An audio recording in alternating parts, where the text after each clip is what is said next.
Woohoo! It is Wednesday, Anti-Procrastination Day, and are you getting in some daily self-care? Because let's face it, if you aren't, you're probably overthinking things. An easy, quick solution for you. This is my self-care bingo chart for this week. You can find it on my blog, dianedenmark.com, along with ideas of self-care by Flylady Zone.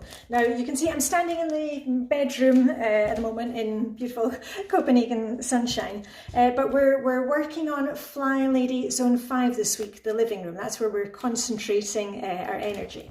And you'll see at the bottom, I also have a little box here. On Flylady Tuesday, plan and play day, I reach out to friends that I haven't seen for a while and I say, can we meet next week or next month? Because, you need to keep your friends on your radar, and also it gives us something to look forward to. So let me know what you're going to do for your self-care today. I'm going to get back to work and I shall see you on the other side. Okay, bye for now.